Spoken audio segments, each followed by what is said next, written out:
Salam alaikum, correction du concours, accès en première année des ENSA, Maroc, juillet 2017, épreuve de maths. Donc, exercice 1, simplifier cette écriture-là. Donc, on a A égale racine 9,8 multiplié par la racine exposant moins 1, 247 sur 375. Donc, égal, on va multiplier par l'inverse. Donc, est égal à 2 fois 49 fois 3 fois 125 sur 10 fois 3 fois 49. On simplifie par 49, puis par 3. 125, c'est 5 fois 25, donc c'est 5 fois 5, c'est 10. On va simplifier, donc il reste racine de 25, donc elle est égale à 5.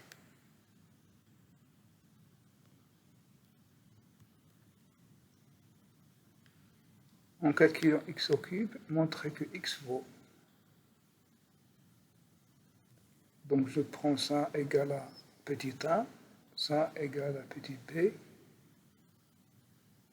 Donc je vais calculer, essayer, donc en calculant le cube de 5 racines, de racine de 5 plus 1 au cube sur 8, eh bien vaut racine de 5 plus 2, de même pour racine de 5 moins 1 puissance 3 sur 8 égale à racine de 5 moins 2. Donc en effectuant, on va remplacer l'expression de 5 plus, racine de 5 plus 2 par ça. Et de même pour ici, racine de 5 moins 2. Donc la différence, c'est 1. Donc voilà la bonne réponse. Calculons l'ensemble de cette expression-là. On va rappeler quelques relations trigonométriques. Voilà. Donc je prends x c'est arctangente 1 tiers et y c'est arctangente 1 sur 7. Je vais calculer tangente de x plus y. Voilà. Voilà tangente de x plus y. Et je vais remplacer tangente de x par sa valeur. C'est égal à 2 tangente x sur 1 moins tangente carré x. Voilà. On sait que tangente x, c'est 2 tiers. D'accord?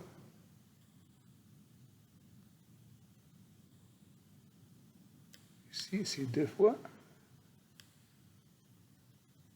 Donc, c'est 2 tiers sur 8 sur 9.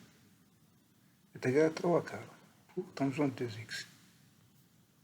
Puis, en remplaçant tangente de x plus y, donc c'est tangente de x ici, tangente 1 septième est égal à 25 sur 28, sur 25 sur 28 égale à 1. Donc, 2x plus y égale à pi sur 4.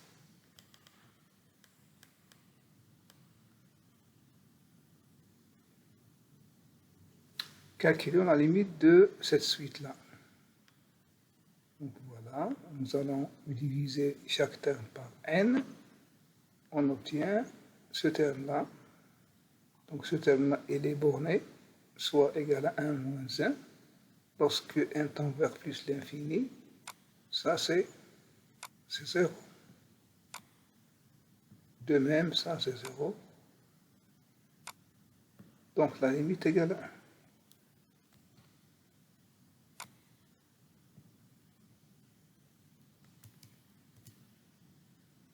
Limite de x exponentiellement x plus x sur x moins ln de x. Voilà. On va simplifier par x, tous les termes. Donc ça tend vers 0.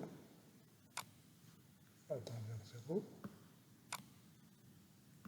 Ça tend vers plus l'infini. Ça tend vers 0. Donc on a plus l'infini sur 1, c'est plus l'infini.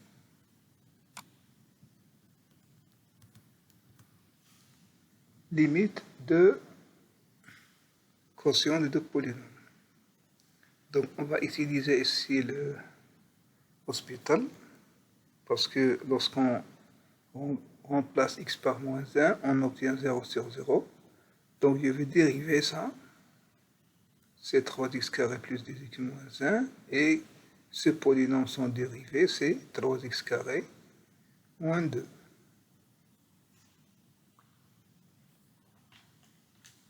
Trois x carré moins 3 ici. Plutôt. D'accord? Lorsqu'on remplace par moins 1, on trouve 0 sur 0. Donc on dérive une deuxième fois. Donc c'est 6x carré, 6x ici, et plus 2, ici 6x. En remplaçant, on obtient c'est 3 demi. Donc c'est le D, c'est le C plutôt. C'est 2 tiers. D'accord. f de x égale à la valeur absolue de x. F' la dérivée d'ordre 1 de f. Alors, est-ce que f est dérivable?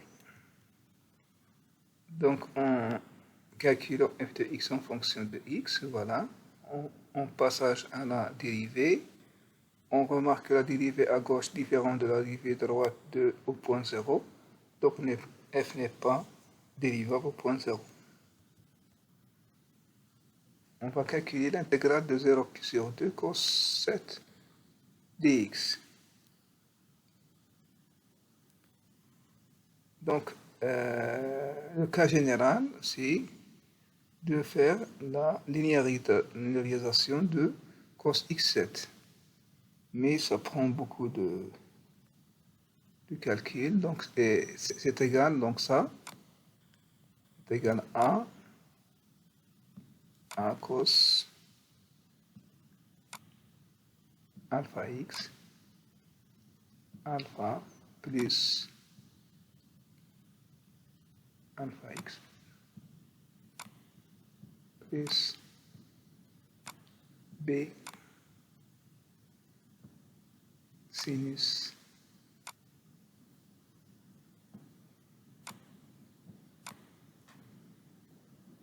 bêta x, où les AB sont des réels différents de pi. Donc on peut éliminer le A et le D. D'accord? Et comme on a cette fonction, elle est positive sur 0 puis sur 2. Donc cos x puissance 7, il est positif strictement. Donc on élimine le 0 ici. Donc voilà la bonne réponse.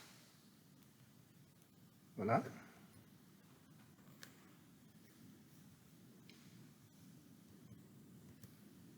Q9, on va calculer l'intégrale de cette fonction-là. Donc on va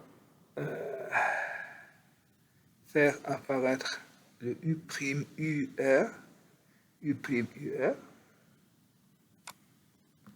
Donc voilà, donc on va faire x3, faire sortir le x3. Donc c'est x, on va simplifier par x ici. Et la dérivée de ça, c'est quoi? C'est moins 2 c'est x3. Donc on va faire apparaître le U'UR. Voilà. Je vais diviser par moins 2 et multiplier par moins 2. Voilà. Ici c'est U puissance R, U'.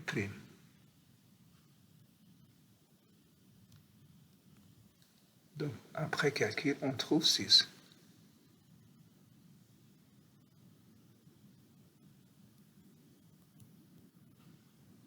Calculons cette intégrale-là. Donc, on va faire par intégration par partie, la méthode intégration par partie. Donc, le choix de U et U'. Voilà. On va choisir x, c'est x exponentielle x.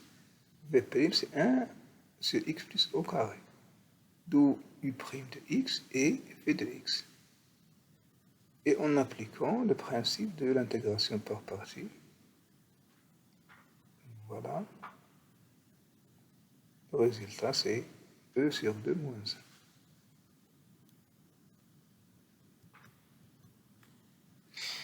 Considère l'espace un repère orthonormé, une représentation paramétrique de la droite passant par A, orthogonale au plan d'équation de 2x plus 3y plus 5z plus égal à 1, et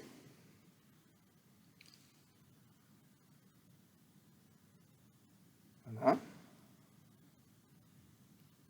La droite D passant par A est orthogonale au plan 2x moins 3y plus 4z plus 1 égale à 0. Donc, A appartient à D, et le vecteur normal au plan qui est 2, 3, moins 3, 4 est un vecteur directeur de D. Donc, on a le point et le vecteur directeur. A, c'est quoi? A, c'est moins 1, 2, moins 3. Voilà. Donc, voilà le A. Ici, le A. Ici, le A. Et les coefficients de T sont les coordonnées de U. Donc, c'est D.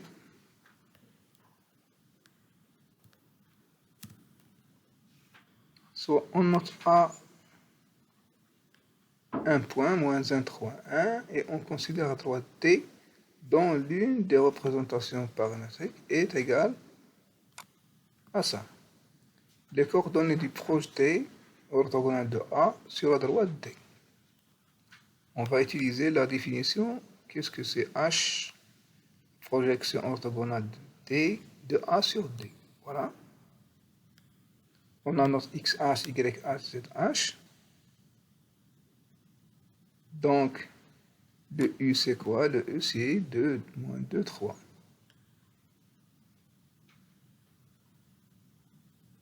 Donc, on aura le produit scalaire AH fois U égale à 0. Et on va remplacer par les coordonnées de H et A. Fois le vecteur U c'est 2, moins 2, 3. Donc, on obtient une équation. Voilà. Et on prend un point qui appartient donc à D. Parce que ce point-là, H appartient à D, appartient à ce plan-là. Donc, le point H va vérifier X, Y, Z, T. Ici, je vais remplacer X par XH, Y par XH, et je vais injecter les valeurs de XH, YH, ZH dans cette équation-là.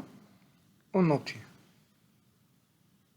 Donc, on va injecter les valeurs de XH, YH dans cette équation-là et on obtient la valeur de T. Une fois T égale à moins 8 sur 17, donc on trouve que XH égale à moins 33 sur 7. De même pour les autres, donc la solution c'est A.